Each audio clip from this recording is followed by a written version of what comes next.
It is Sunday, August 11, 2019. I have the barn down to the absolute bare minimum. We took down the track yesterday, and when we came home, we found no trespassing signs stapled to our fence.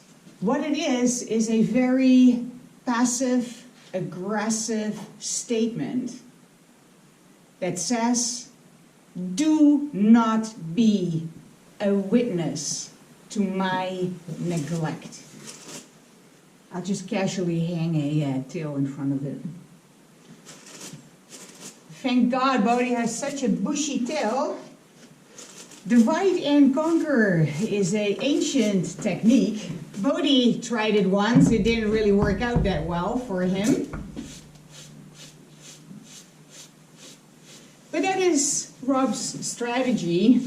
If I can alienate the landlord, my boss, from these pesky tenants that are a witness to my neglect, and therefore I don't want them here. They're making my life more difficult. They're pointing out where I have let things go.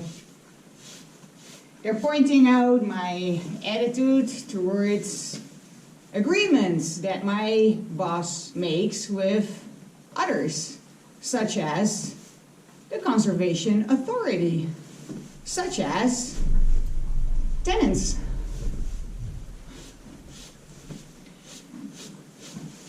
And so I am going to make sure that I stand in between these tenants and the landowners, because once they start talking to each other, my neglect will become obvious. You're so patient. What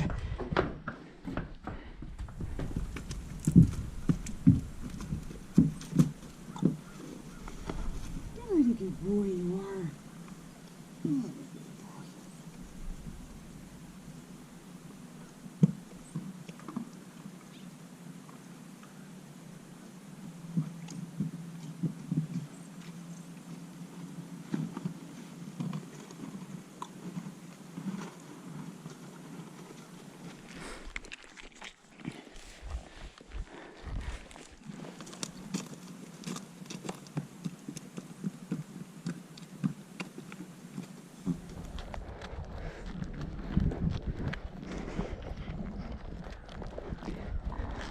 I know. Yeah, that's fun. Now we're friends.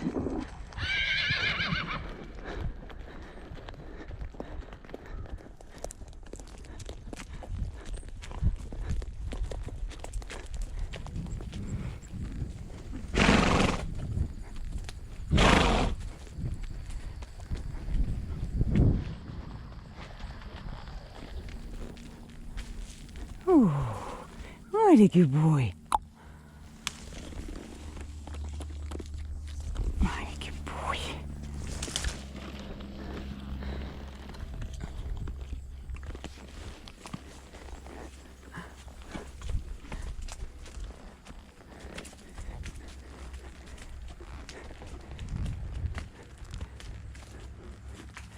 What a good boy.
Good boy.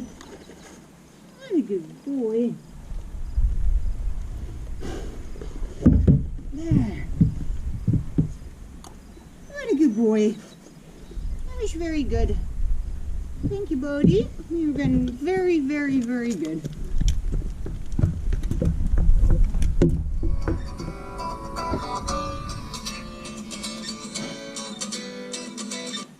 Hi, sweetie. Hi. I just came back to the barn from a ride with Bodhi, so I'm ready to work. Paradise Farms is not making any money. And I don't even need to look into your books to know that. I just need to look over the fence and look at how your farm manager is managing, or mismanaging is more accurate.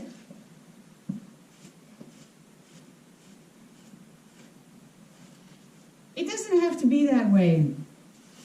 Paradise Farms can be a thriving business, can actually make money if you manage it well. It can be all these things, but it needs a vision, because for all I can tell, things have just been done haphazardly and ill thought out, including renting the property to people with animals. It wasn't very thought out. The consequences of renting out the paddocks in the barn and therefore the water was not very thought out. And it changed the dynamic on this property, obviously, because it meant that Rob could no longer just come and go as he pleases, do whatever he pleases, take the water as he pleases, etc., etc. Us leasing that property, including the paddocks and the barn, and therefore the water, changed that. And yet, that was not sufficiently communicated, because Rob just continued to use and abuse the property at his discretion, without notice, and without establishing the relationship. He had it that it was business as usual. So who in the Paradise Farms organization failed to communicate that to Rob?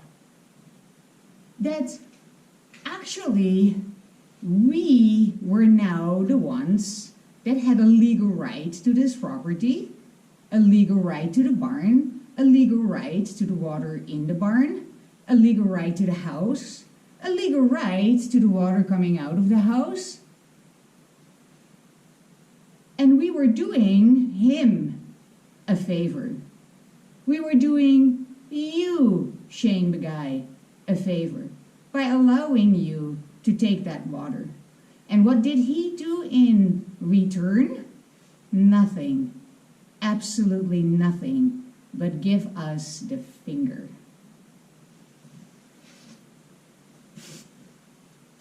When we had our initial conversation in the end of June, we brought forth the many deficiencies that we saw, the many neglected areas that we insisted he cleaned up before we took possession of the property.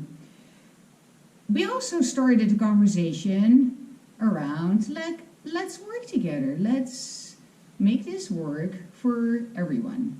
You need the water, you need access to the barn and the water. Well, guess what? We need hay. Could you maybe help us put a round out maybe once a week? We'll pay you for the hay, but just because the property does not have a tractor and we're not about to buy a tractor on that little property, it would be entirely handy and a neighborly thing to do to help us out with some hay. He didn't want to discuss any cooperation at all. Not at all. was absolutely not forthcoming with anything that he could possibly do for us in return for our favor to him, allowing him to water the cattle from our well that is pumped up with electricity that we pay for, from a property that we have a legal right to, that we are paying considerable rent on. He had it that he could just continue to do his own thing unchecked, and then report it back to you, shame the guy, that we were unreasonable. There's no integrity there. What was in the space was deceit, saying one thing in our face and then going to report something completely different. So there was dishonesty and there was an unwillingness to work with us. And what there was instead was entitlement, and I own this property and I am going to decide what work is and isn't going to be done and on what timeline. And I'm going to barge into your home, your space, and take water from your well using your electricity. And then when we say, no, that's not okay, that is absolutely not okay, he becomes exceptionally rude.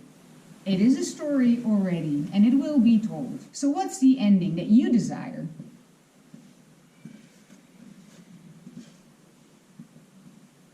I'm a script writer, amongst other things, so I can give you a suggestion as to how this story could possibly end.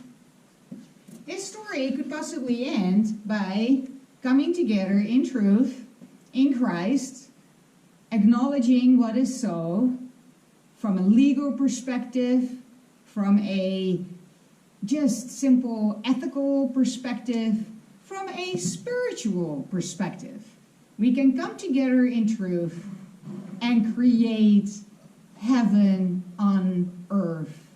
Or not. We can just allow rock to turn it into fissile hell. What I can tell you with absolute certainty is that that is not what I choose. I will not live in fissile hell with a prickly, nasty, rude, and petty farm manager that has given power far beyond what he can handle. The lines of power, the lines of communication, it is deeply dysfunctional and it needs to be attended to. And you can kill the messenger now, if you like. You can kill a relationship. You can boot us out. It's up to you. It's up to you. You can choose how you want this story to end. You're a good boy and so patient. So patient. What a good lad.